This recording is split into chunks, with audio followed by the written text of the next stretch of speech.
আপনার সবজি গাছ কি বাড়ছে না? সবজি বা ফলের কড়ি হলুদ হয়ে পচে যাচ্ছে, অথবা পোকা সব পাতা খেয়ে ফেলছে? বাজারের হাজার টাকা সার বা বিষের দিকে তাকাবেন না। আজ আমি আপনাদের দেখাবো আপনার রান্নাঘরের ডাস্টবিনে ফেলে দেয়া আবর্জনা দিয়ে কিভাবে যে কোনো মরা গাছকে প্রাণ ফিরিয়ে আনবেন। আজকের ভিডিওতে এমন 3টি অদ্ভুত ঘরোয়া ম্যাজিক লিকুইড বানানো শেখাবো, যা দিলে আপনার সবজি কিংবা যে কোনো গাছ টবে অথবা জমিতে হয়ে উঠবে অসাধারণ। আর 3 নম্বর পদ্ধতিটি দেখলে তো আপনি চমকে যাবেন। তাই বেশি কথা না বলে চলুন শুরু করি। প্রথমে তৈরি করব পৃথিবীর সবচেয়ে শক্তিশালী অর্গানিক ভিটামিন।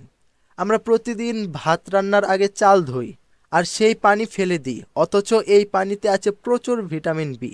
আর পেঁয়াজের খোসায় আছে প্রচুর পটাশিয়াম, যা গাছ ও ফলের সাইজ বড় করে। সম্মানিত প্রিয় ভিউয়ার্স, আসেন আমরা এগুলো প্রস্তুত করি। তো আমরা প্রথমে একটি বোতল নেব।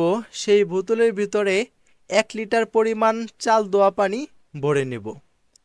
তো আমরা 1 লিটার চাল ধোয়া পানি নেওয়ার পরে আমরা পরিমাপ করে 1 মুঠ থেকে 1.5 মুঠ পরিমাণ পেঁয়াজের খোসা নেব। তো আমরা সেই পেঁয়াজের খোসা ভালোভাবে বোতলের ভিতরে ভরে নেব। তো বোতলের ভিতরে ভরে নেওয়ার পরে আমরা সেটিকে নাড়িয়ে চাড়িয়ে সুন্দর করে মিক্সড করে 3 দিন রেখে দেব সুন্দর একটি ছায়াযুক্ত স্থানে। তো আমরা প্রথম যে টনিকটি বানিয়েছি, যে সার বানিয়েছি, সেই সারটি আপনারা দেখতে পাচ্ছেন কত সুন্দর কালার হয়েছে, একেবারে একদম চায়ের মতো কালার হয়েছে। তো এখানে আমরা 1 লিটার সার বানিয়েছি, যেটা আমাদের ঘরোয়া সার। তো এই 1 লিটার সার আমরা সরাসরি গাছের গোড়ায় ব্যবহার করব না। এই 1 লিটার সারের সাথে আমরা আরও 1 লিটার খালি পানি মিক্সড করব। এটা 3 দিন পরে এই বোতলের মুখটা আমি খুলতেছি। তারপরে আমি আরও 1 লিটার পানির সাথে এটা ভালোভাবে এভাবে মিক্সড করে নেব। এখানে যে পেঁয়াজের খোসা দেখতেছেন, এই খোসা সহ আমরা গাছের গোড়ায় দিয়ে দিব। তো আমরা যে সারটি বানিয়েছি, এই সারটি আরও 1 লিটার পানির সাথে সুন্দর করে মিক্সড করেছি। তো এই মিক্সড করা পানি আমরা 1 সপ্তাহ পর পর গাছের গোড়ায় দিয়ে দেব। গাছের গোড়ায় দিলে দেখবেন ফুল ও কড়ি পচা এবং কড়ি জরা বন্ধ হতে বাধ্য হবে ইনশাআল্লাহ। পেঁয়াজের খোসা দেখতে পাচ্ছেন, এটি কিন্তু গাছের গোড়ায় ঠিক এভাবে দিয়ে দিবেন। এভাবে আপনারা দিয়ে দিবেন, একেবারে গাছের গোড়ায় না, একটু ধরে দিয়া এভাবে ছিটিয়ে দিয়ে দিবেন। তো এই পদ্ধতিতে আপনারা এই সারটি ব্যবহার করতে পারেন, তাহলে ভালো একটি রেজাল্ট আসবে ইনশাআল্লাহ। এখন আমরা দ্বিতীয় টনিকটি বানাবো। তো দ্বিতীয় টনিকটি কি জন্য আমরা বানাচ্ছি, কারণ গাছে পোকামাকড়ের খুব বেশি আক্রমণ হয়। সেই পোকামাকড় আক্রমণ থেকে গাছকে রক্ষা করার জন্য আমরা ঘরোয়াভাবে সুন্দর একটি টনিক বানাচ্ছি। তো দ্বিতীয় টনিকটি বানানোর জন্য প্রথমে আমাদের একটি পাত্র নিতে হবে। সেই পাত্রে আমরা 1 লিটার পানি নিয়েছি। 1 লিটার পানির সাথে আমরা 1 চামচ হলুদের গুঁড়ো দিয়ে দিব। এই যে দেখতে পাচ্ছেন হলুদের গুঁড়ো, এটা আমরা 1 লিটার পানির সাথে দিয়ে দিয়েছি।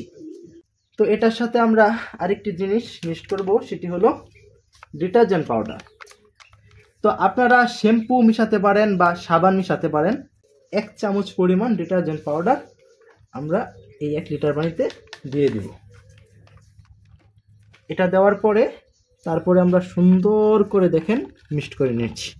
এভাবে মিনিমাম 5 মিনিট আপনারা এভাবে মিক্সড করবেন, সুন্দর করে মিক্সড করবেন। এই দেখতে পাচ্ছেন আমাদের দ্বিতীয় টনিক কিন্তু হয়ে গেছে। তো এটি আমরা স্প্রে মেশিনে দিয়ে তারপরে আমরা স্প্রে করব। তো আমার ছোট মেশিন নাই, সেজন্য আমি বড় মেশিন ব্যবহার করতেছি। তো আপনারা যে হাতের যে মেশিন আছে স্প্রে মেশিন, সেই মেশিন দিয়ে আপনারা গাছে দিয়ে দিবেন। যে মাপে ওষুধটি বানাইছি, তো আপনারা সেই মাপে ওষুধ বানিয়ে নেবেন এবং বেশি পানি দিলে বেশি ওষুধ দিবেন। এইভাবে আপনারা বানিয়ে নেবেন, বানিয়ে তারপরে গাছে স্প্রে করবেন। এটি কিন্তু আপনারা ছাদ বাগানে, টবে বা যে কোনো গাছে আপনারা স্প্রে করতে পারেন। তো এই টনিকটি আমরা স্প্রে মেশিনে ভরে নিচ্ছি। আপনারা যদি এই টনিক বানাতে না পারেন বা কোনো সমস্যা হয়, পারতেছেন না, তাহলে অবশ্যই আমাদের স্ক্রিনে দেওয়া যে নাম্বারটি থাকবে সেই নাম্বারে যোগাযোগ করে তারপরে আপনারা কিভাবে ওষুধটি বানাতে হয় তা আপনারা জানতে পারবেন। এই দেখেন লাউয়ের কড়াটা কি পরিমাণ, এই দেখেন পোকা কি পরিমাণ ছিদ্র করছে। এই লাউয়ের কড়া কিন্তু এটি আর বড় হবে না, দেখতে পাচ্ছেন, এটি কিন্তু পচে যাবে। এটি আমরা এভাবে ফেলে দিচ্ছি। এই যে দেখেন, এই দেখতে পাচ্ছেন, এটা কিন্তু পচে যাচ্ছে। এটা কিন্তু পোকার কারণে, যে কারণে আমি যে ওষুধটি বানিয়েছি সেই ওষুধটি ঠিক এভাবে আমরা স্প্রে করে দিচ্ছি পাতা ডোগাতে এবং কড়াতে। আমরা ভালোভাবে স্প্রে করে দিচ্ছি। স্প্রে করে দিলে আমাদের এই লাউয়ের কড়াতে পোকা ছিদ্র করতে পারবে না। আমার সম্মানিত প্রিয় উদ্যোক্তা, এখন দেখবেন অতীব গুরুত্বপূর্ণ 3 নম্বর পদ্ধতি।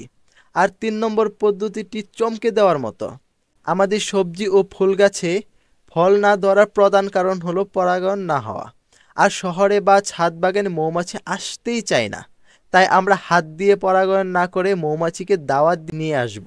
কিন্তু সেটা কেমনে সম্ভব, আসেন দেখি। তো আমরা 1 লিটার পানিতে মাত্র 1 চামচ মধু ভালো করে গুলিয়ে নেব। এবার সকালে যখন গাছে ফুল ফোটে তখন এই মিষ্টি পানি গাছের উপর ও ফুলের আশেপাশে হালকা করে স্প্রে করে দেব। দেখবেন মৌমাছি এসে এক ফুল থেকে আরেক ফুলে বসবে, সঠিক পরাগায়ন হবে, ফুল ও কড়ি আর নষ্ট হবে না। দেখলেন তো, চাল ধোয়া পানি, পেঁয়াজের খোসা, হলুদ আর একটু মধু, ব্যাস আপনার চাষের খরচ একদম শূন্য, কিন্তু লাভ হবে 16 আনা। এই পদ্ধতিগুলো একদম নিরাপদ এবং পরীক্ষিত, তাই আজই ট্রাই করুন। তারপর রেজাল্ট পেয়ে কমেন্ট করে জানাতে ভুলবেন না। প্রিয় ভিউয়ার্স, এমন আরও ঘরোয়া কৃষি টিপস পেতে আমাদের চ্যানেলটি সাবস্ক্রাইব করে ফেলুন। আজকে এই পর্যন্তই, দেখা হবে আগামী ভিডিওতে।